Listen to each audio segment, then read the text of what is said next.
apakah paru-paru dan usus besar ini bermasalah? Apabila paru-paru dan usus besarnya ini memang bermasalah, kita tidak bisa terapi hanya kita tusuk aja titik meridian ginjal terus, tidak bisa. Kita kuatkan dulu ibunya. Jadi, dalam diagnosa lidah, itu kita selalu akan menghitung dengan teori 5 unsur itu. Di samping itu, kemudian kita gabungkan juga dengan tadi yang ada tabel, apakah orang ini sering khawatir, karena kan unsur ginjal itu memegang peranan emosi rasa takut. Jadi apakah dia sering takut, khawatir, dan kemudian lambungnya itu kan berpikir, apakah dia memang sangat berpikir. Nah, itu kita gabungkan untuk menentukan akhirnya titik-titik mana yang akan kita ambil gitu untuk menyeimbangkan kondisi yin yang daripada pasien tersebut. Nah, penyakit pun berbeda-beda. Penyakit yang berat yang sudah belah seperti ini itu dia masuk sudah penyakit organ. Jadi dalam akupuntur ada dua. Ada penyakit yang masih di meridian, ada penyakit yang sudah masuk ke organ. Penyakit yang masih di meridian biasanya tidak akan belah di lidah. Jadi dia hanya terganggu, ada warna merah, ada warna pucat, ada bengkak di lidah. Tapi kalau penyakitnya sudah berat, dia ada gangguan di organ, dia biasanya sudah belah. Dan itu saya akan sedikit banyak memberikan kepada pasien di awal kunjungan atau kedua kunjungan bahwa terapi akan memakan waktu yang cukup lama. Nah, kemudian setelah itu mungkin agak sulit ya untuk dipraktekkan, tapi yang sering sekali yang sangat mudah dipraktekkan ini adalah untuk melihat bagian dari tali lidah dan di bawah lidah. Bisa dilihat ya di gambar yang pertama, tolong slide-nya. Itu ada, bukan. Ya, masih yang tadi, itu ada panah merah dan panah kuning. Panah kuning dan panah merah itu sebetulnya yang sebelah dari panah merah lebih jelas ya, gambarnya. Itu kelihatan sekali kan, gulung lidah seperti ini. Bila ada gambaran seperti ini, kita harus mulai waspada. Waspada dalam arti bukan 100% menentukan, tapi kita harus sudah mulai waspada. Gambaran hitam ungu merupakan pembengkakan awal pembuluh darah vena. Pembuluh darah vena adalah vena itu pembuluh darah balik ke jantung. Dalam tradisional Chinese medicine, gambar seperti ini menunjukkan gejala awal pengentalan darah. Hampir 90% diagnosa berdasarkan gambaran di bawah lidah ini menunjukkan hiperagregasi trombosit, kemudian pengentalan darah ya, kemudian kita cek ke laboratorium dan hasilnya memang betul. Nah, kalau yang false itu biasanya kalau memang pasiennya di samping ada pengentalan darah, dia juga pernah kena keganasan atau kanker. Nah, kita lewatkan dulu lah yang kanker.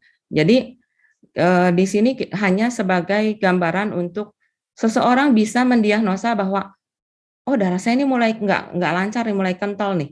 Apa penyebabnya?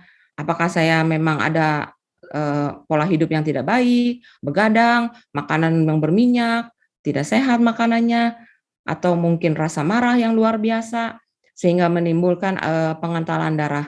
Jadi di sini kita bisa lihat ya, ini saya harap peserta di sini mulai bisa melihat sendiri ya, minimal mencegah untuk menjadi lebih berat, sehingga pada saat datang terapi, tidak dengan berbagai macam keluhan. Biasanya pasien tidak akan mau datang hanya dengan gambaran seperti ini.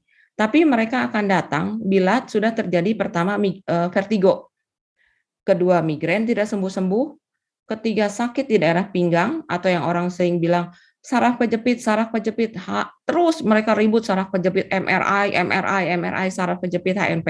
Karena katanya sakit sampai ke paha bagian luar. Jadi mereka bilangnya ini karena saraf kejepit saya, katanya saya pahanya sakit luar biasa, tiap tidur pegal katanya gitu. Nah, memang betul ada HNP, tapi HNP-nya itu sangat ringan dan tidak menyebabkan sampai migrain atau sampai sakit ke bagian paha. Biasanya saya akan anjurkan untuk menambah tes lab satu lagi untuk hiperagregasi atau dimer untuk mengetahui apakah memang ada pengentalan darah. Nah, biasanya setelah ada hasil labnya, pasien akan lebih yakin, oh iya betul pengentalan darah. Kita terapi, selain terapi daripada HNP-nya, kita terapi juga untuk pengentalan darahnya. Gitu. Jadi next. Nah, sekarang yang paling populer ini, bentuk lidah pada pasien COVID dan gejalanya. Nah, sekarang pulang dari Zoom, silakan lihat lidah masing-masing ya. Jadi kita lihat di sini, yang gambar panah kuning itu menunjukkan lesi. Lesi itu jadi apa ya? Luka, seperti luka, tapi bentuk lukanya orang sering menyangkal bahwa itu adalah sariawan. Ini sariawan, Dok, bukan COVID. Oke, kemudian kita lihat diagnosa yang lainnya dari lidah. Lidah mulai bengkak. Lihat ukuran lidahnya bengkak. Hampir menutupi sampai ke bibir, semua tertutup, lidah bengkak. Kemudian yang ketiga, warnanya jelas merah. Pinggiran lidah itu merah, tapi bagian tengah lidah itu akan berwarna putih. Putih tebal. Oh, itu mah, Dok, saya kayaknya panas dalam, Dok. Paling sering pasien itu mengatakan panas dalam. Oke. Kemudian saya lihat juga di bagian belakangnya, di bagian meridian ginjal yang panah hitam itu akan timbul warna putih, dan warna putihnya itu bukan orang panas dalam dan bukan warna putih karena tipes. Mereka kan biasanya menyangkal, oh ini panas dalam, tipes kurang minum gitu. Tapi dilihatlah di meridian ginjal yang belakang. Itu biasanya sudah timbul yang namanya selaput putih, tapi dia udah ada apa ya, tonjolan-tonjolan selaput putihnya itu. Jadi khas sekali selaput putihnya itu di bagian belakang.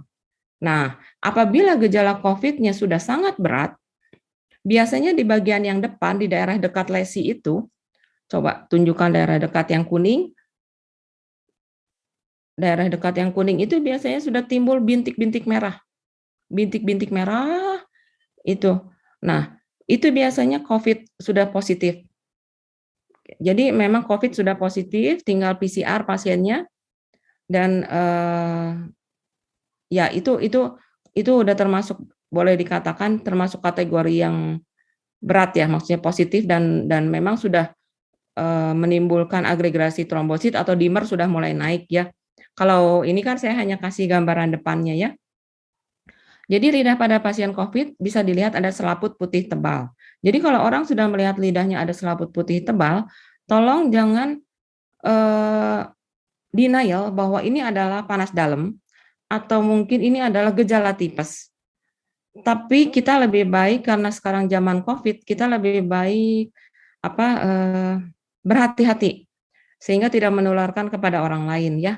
Kemudian apabila gejala lebih khas lagi timbul lesi, sedangkan dia tidak pernah tergigit, lesi pada pasien COVID tidak terasa sakit. Beda, kadang-kadang ada yang terasa sakit, kadang-kadang. Tapi biasanya awal-awal tidak terasa sakit. Beda dengan sariawan atau kegigit ya. Kalau kegigit kan sakit perih ya. Kalau ini lesinya biasanya kalau masih stadium awal kena COVID, dia belum terasa sakit, kecuali dia sudah hilang penciuman, sudah berat ya segala macam, nah itu mulai sakit. Kemudian bagian meridian ginjal menebal putih tadi sudah saya terangkan, dan warna lidah memerah, lidah biasanya bengkak.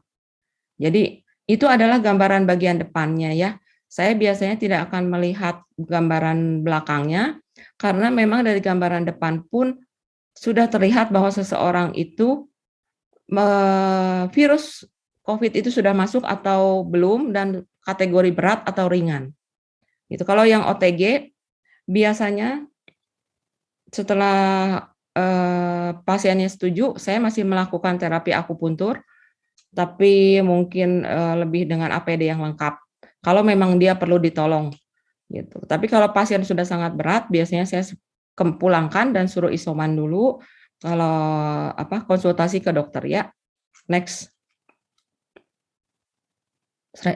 Nah, sekarang kita masuk ke manfaat terapi akupuntur dan herbal Honeywine.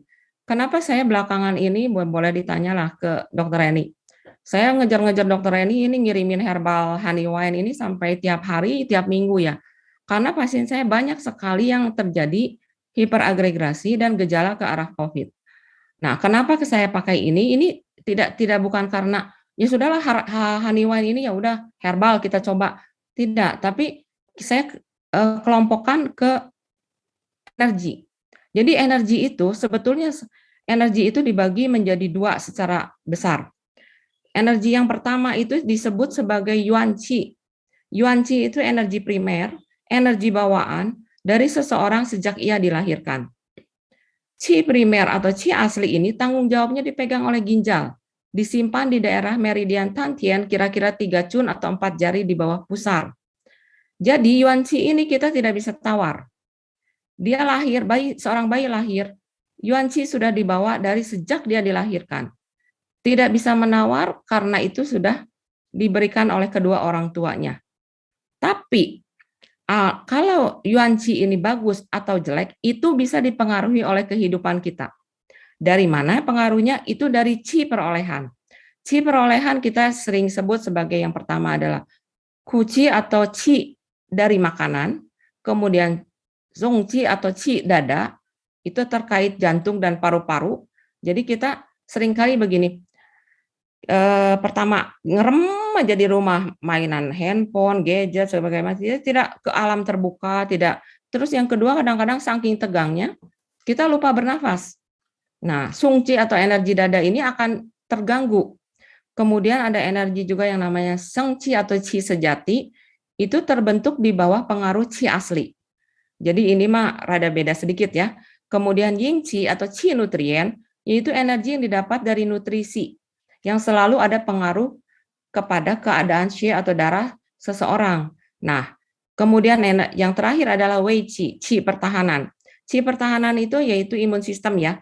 Misalnya terhadap angin, terhadap virus, terhadap bakteri. Kenapa gitu seseorang tuh kena angin sedikit kok udah masuk angin. Sementara yang lain udah hujan-hujanan, sudah begadang, sudah hujan-hujanan misalnya ya.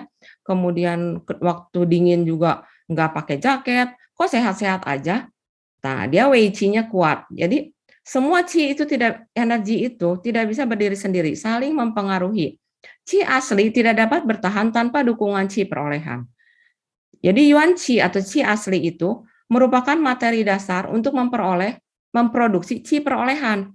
Tapi di pihak lain, Qi perolehan secara terus-menerus akan memberi asupan serta dukungan kepada Qi asli sehingga dapat mempertahankan kualitas Qi asli tersebut, energi yang dibawa itu. Jadi, di sini apabila seorang anak dilahirkan dengan Yuan Qi atau energi bawaan yang lemah, jadi kita tidak menyebutkan sakit ginjal, dalam tradisional Chinese medicine tidak disebut gagal ginjal. Tapi ginjal itu dingin. Ginjal itu unsurnya air. Sebisa mungkin ginjal itu harus hangat. Supaya apa? Supaya dia pada saat hangat dia akan mengendalikan semua yang organ-organ yang lain karena dia merupakan energi bawaan. Jadi kalau Yuan Qi itu bagus, kemudian dalam proses kehidupan seorang anak yang dilahirkan dari bayi sampai dewasa, dia pola hidupnya kacau, makannya sembarangan, kemudian juga nggak mau kena matahari, nggak mau kena udara, terus tidak ada suplemen yang dibawa, itu Yuan Qi itu tidak dapat bertahan. Dia akan menurun, dan suatu saat energi Yuan Qi yang tadinya bagus pada saat dia dilahirkan itu bisa ambruk atau hancur. Sebaliknya, pada saat seseorang dilahirkan dengan Yuan Qi yang kurang baik, di mana anak itu waktu kecil batuk lagi, sakit tenggorokan lagi, alergi, segala macam. Tapi dengan proses dia menjadi besar, ibunya, orang tuanya mungkin memberikan energi makanan yang bagus, memberikan dikasih olahraga, kemudian dikasih juga nutrien atau nutrisi. Nah, dia akan terus mensupport si Yuan Qi yang tadinya kurang bagus menjadi lebih baik, dan akhirnya pada saat seseorang menjadi dewasa, Yuan Qi itu akan menjadi lebih baik daripada pada saat dia dilahirkan. Nah, jadi di sini, next slide.